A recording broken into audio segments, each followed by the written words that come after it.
शाह आलम जी। धन्यवाद माननीय सभापति महोदय कि आपने मुझे बोलने का मौका दिया। मान्यवर, मैं हथकरघा उद्योग बुनकर समाज की पीड़ा को बोलने के लिए खड़ा हुआ हूं। मान्यवर, बजट को मैंने देखा है और उसमें सरकार ने ये खुद माना है कि कृषि के बाद हथकरघा उद्योग उत्तर प्रदेश में सबसे ज्यादा रोजगार उपलब्ध कराने वाला कुटीर उद्योग है।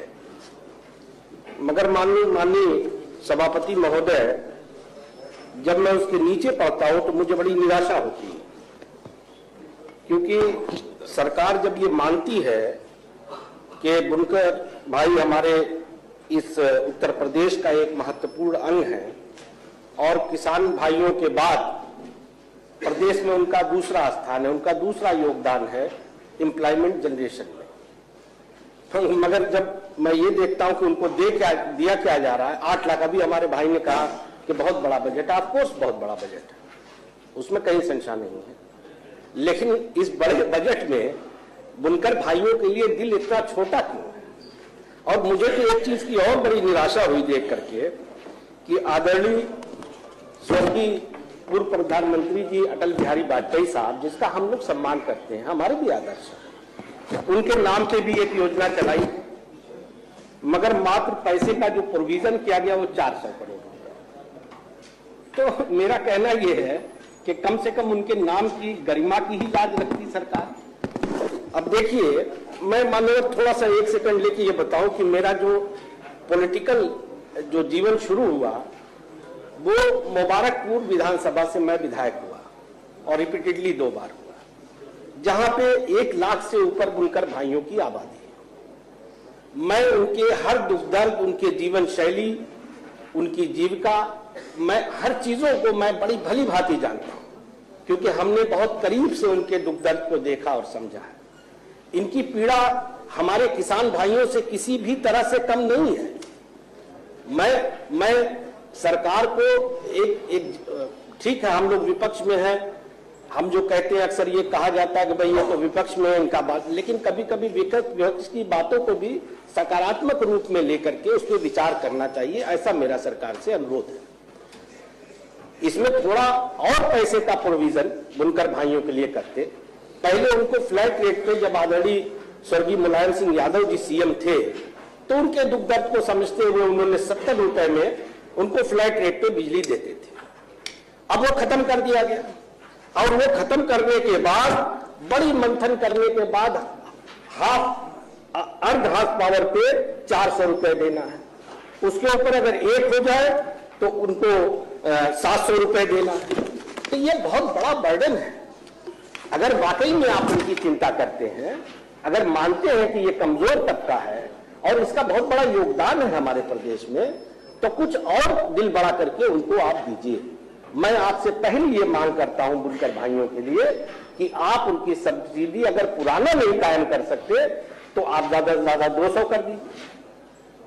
मान्यवर, उसी क्रम में मैं आपके माध्यम से ये बताना चाहता हूं कि आजमगढ़ मंडल, जिस जिले से मैं बिलोंग करता हूं, ये बहुत बड़ा बुनकरों का बेल्ट है, क्योंकि उसके उसी मंडल में मऊ भी आता है, गाजीपुर भी आता है, बगल में हमारे देखिए मंत्री जी भी सहमत है मेरी बात से, दारा भाई हाथ सर हिला रहे हैं। अच्छा, गाजीपुर नहीं है वो, अंबेडकर नगर, हालांकि वो दूसरे उसमें आ जाता है, लेकिन पास से सटा हुआ है।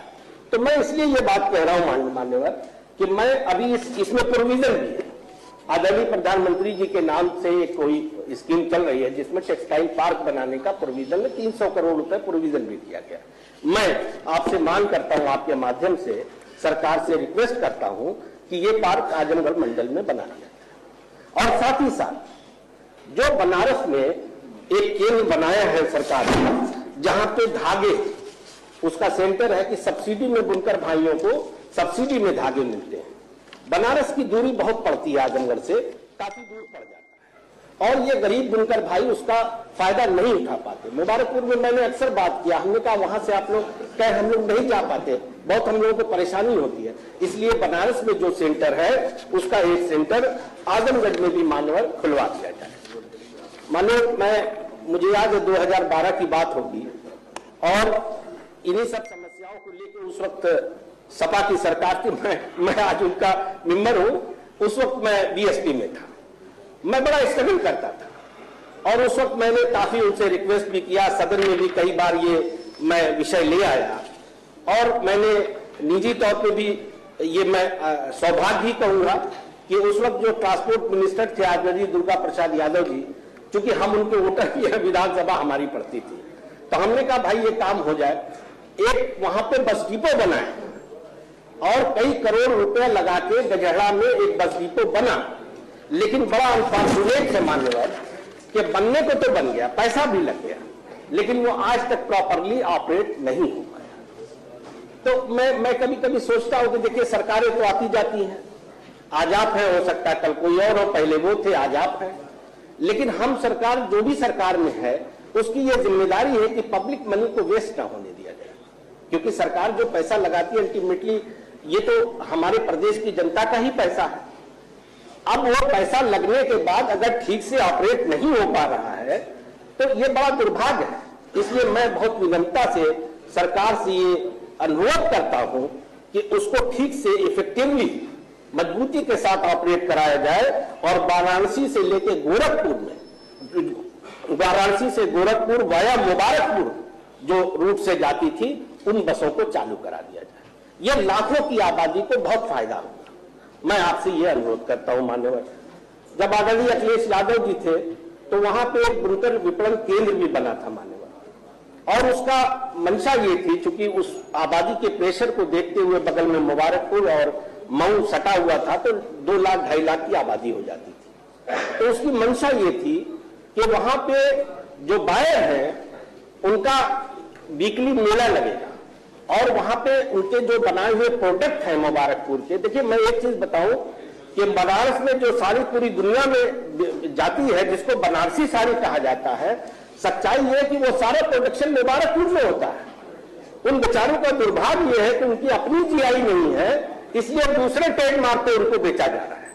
अगर उनको जीआई मिल जाए तो उनका भला हो जाए और वो विपणन केंद्र भी अगर इफेक्टिवली मान्यवर, अच्छा मैं बंद कर देता हूं, वो अगर विपणन केंद्र इफेक्टिवली एक्टिव हो जाए तो बुनकर भाइयों का फायदा होगा। मान्यवर मैं समझ गया आपकी बात को, मैं अपनी बात खत्म कर रहा हूं। मैं आपके माध्यम से सरकार से बहुत विनम्रता पूर्वक हाथ जोड़ करके बुनकर भाइयों के बजट को बढ़ाने की मांग करता हूं, उनके लिए विशेष पैकेज की मांग करता हूं।